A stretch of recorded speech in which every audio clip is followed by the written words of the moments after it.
In this video, I will explain different Microsoft Excel functions including VLOOKUP, HLOOKUP, XLOOKUP, pivot table and timeline, slicer and spinner. I will start with VLOOKUP, also called as vertical lookup. VLOOKUP is used to search for a value in the first column of a table and return a value in the same row from another column. VLOOKUP is used when we want to find out information from large data, which is usually in the form of a table, and we want to find out information using lookup value, and that lookup value is usually given in the first or extreme left column of the table. In this table, we have these variables. We have product ID, product name, which includes laptop, tablet, smartphone, monitor, printers, etc., and then category, and then there is price, and then stock quantity. And if we want to find out some information, we will use product ID to retrieve information. This is the formula of VLOOKUP, lookup value, which is usually the value in the extreme left column, and then table array, we will select the whole table, and then column from which you want to extract information, and then false, which means do you want approximate matches? No, we want exact matches, and therefore we always use false. Here I will apply VLOOKUP. So I will use this formula VLOOKUP. It says lookup value. I want to look up this value P010, which is in this column. It is here. Table array, which means I will select the whole table. Control Shift down. The whole table is selected. And then it says you want to retrieve data from what column? I'm looking for product name, and product name is given in second column. This is our column number 1. This is our column number 2. That's product name. So because this is second column, so I will write here 2, which represents second column. And then the next thing is that are you looking for approximate matches? No, we are looking for exact, and therefore I will enter false and hit enter. And it shows that this product ID, which is P010, that's external hard disk drive. And as you can see here, P010 is external hard disk. In the same way, we can also retrieve information about price. So for example, for price, I'll be using the same VLOOKUP, and then lookup value. This is my lookup value, and then table, whole array. I will select the whole table, Control Shift down, and then it says you want to pull out information from which column? No, I need information about price, and price is in column number 4. 1, 2, 3, and this is number 4. So I will write here 4 and then false. If I hit enter, it shows that its price is $100. So this is P010 and its price is $100. In the same way, we can also find out stock quantity. Formula will remain essentially the same. The only thing that will change will be column number. Instead of doing all these things separately, we can also do all these things using one formula. And for that purpose, I will use VLOOKUP. Lookup value, this is lookup value, and then array table. I will select the whole table, Control Shift down, and then from which column you want to retrieve information. I want to retrieve information from all these columns, which mean column number 2, 3, 4, 5. So I will use curly bracket 2, 3, 4, 5, and then false. And if I hit enter, it gives us all those results. P010, the name of product is external hard disk drive, its category is accessories, price is 100, and stock quantity is 70. If I change to P005, and then you can see it automatically changes. P005 is printer. It belongs to category electronics. Price is 150 and stock quantity is 60. The next one is HLOOKUP, also called as horizontal lookup. In vertical lookup, one of the prerequisite is lookup value should be in the first column. So as you can see, this is our lookup value P010 or P005. They are in the first column. In horizontal lookup, the requirement is lookup value should be in the top row. So this is the formula that I'll be using. HLOOKUP, lookup value, which will be in the top row. Table array, I will be selecting the whole table. Return row number, the number of the row from which you want to retrieve information, and then false, which means we do not want approximate matches. HLOOKUP, lookup value, this is my lookup value, and then table array, I will be selecting this whole table and then control shift right key, the whole table is selected. You want to retrieve information from which row? Here I'm looking for designation, and designation in the second row. So I will write here 2 and then false. If I hit enter, it shows that for this lookup value, corresponding designation is manager. So which means Emily's designation is manager. In the same way, we can also do this for department, experience, salary, project count, and performance rating. The formula will remain essentially the same. The only thing that would change will be return row number. If you are looking for department, row number will be 3. If you are looking for experience, row number will be 4, 5 for salary, 6 for project count, and 7 for performance rating outcome. Instead of doing all these things separately, we can also do this using one formula. So that will be HLOOKUP. Lookup value, this is our lookup value. Selecting the whole table, control shift, right key, and instead of specifying one row, I will be specifying here all the rows, which mean row 2, 3, 4, 5, and 7, and then false. So just using one formula, it has given us all information. It says for Anna, which is our lookup value, in the top row, designation is executive. So here is designation is executive, department is marketing, experience is 8, salary is 85,000, project count is 9, and performance rating is 4.6. The next one is XLOOKUP. The basic idea of XLOOKUP is that both VLOOKUP and HLOOKUP have certain limitation. For example, the limitation of VLOOKUP is that lookup value should be in the first column, and limitation of HLOOKUP is that lookup value should be in the top row. But for XLOOKUP, there are no conditions like that. And for XLOOKUP, we'll be using this formula, which is XLOOKUP, and then lookup value, and then array in which range in which that lookup value is, and then return array. So for example, if I'm looking for this value C305, C305 is in second column, so which means VLOOKUP will not work here, because for VLOOKUP the condition is that this lookup value should be first column. But since over here our lookup value is in second column, so VLOOKUP will not work.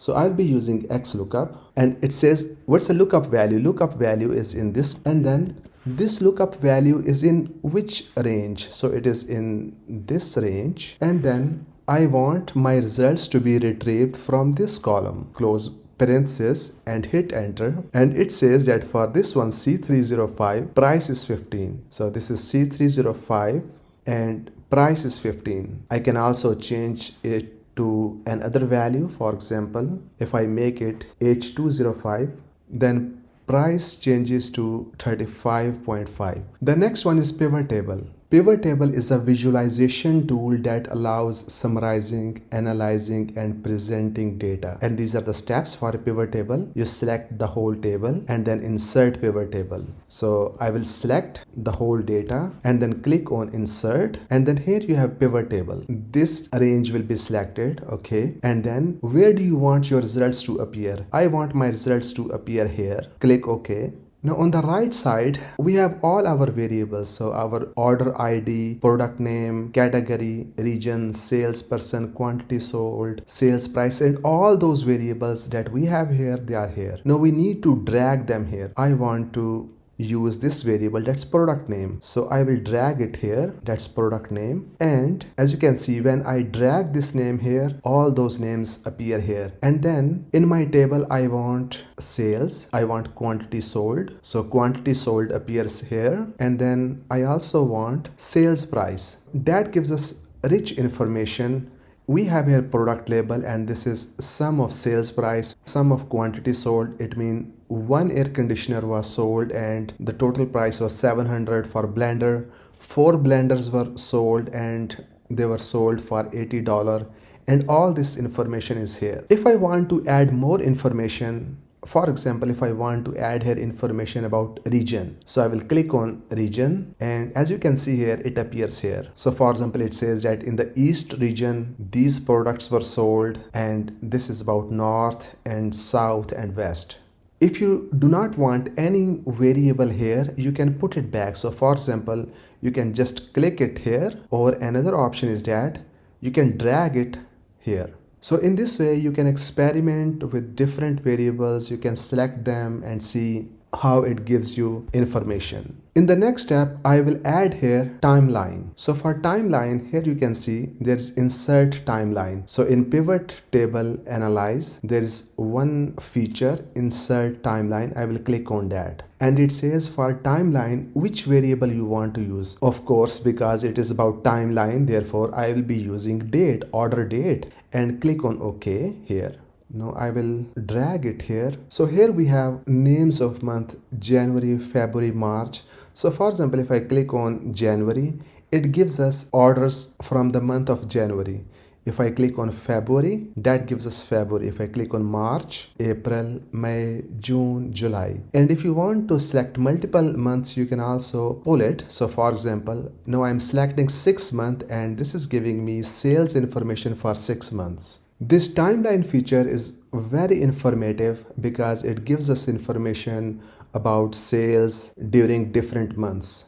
The next one is slicer function. And for slicer function, one of the requirements is that we need to convert our data into table. We can have our data in two formats. So one thing is table, this is a table, and the other one is range. The difference between table and range is that, so for example, let's say this is a table, and when I am here, if I hit the tab key, it automatically adds a new row. On the other hand, if I convert it into a range, so for example, if I select the whole table and I click on table and then convert to a range, it says, do you want to convert the table to a normal range? Yes. So this is the normal range. It is static, it's not dynamic. So for example, if I hit here tab key on my keyboard, nothing happened. It does not add here a new row. So that's the difference between a range and a table. A range is any group of cells in Excel that are selected. It is static, but table on the other hand is more structured. It is data formatted in a specific way, and rows can expand and shrink automatically when you hit tab key. So for slicer, the requirement is that we convert it into a table.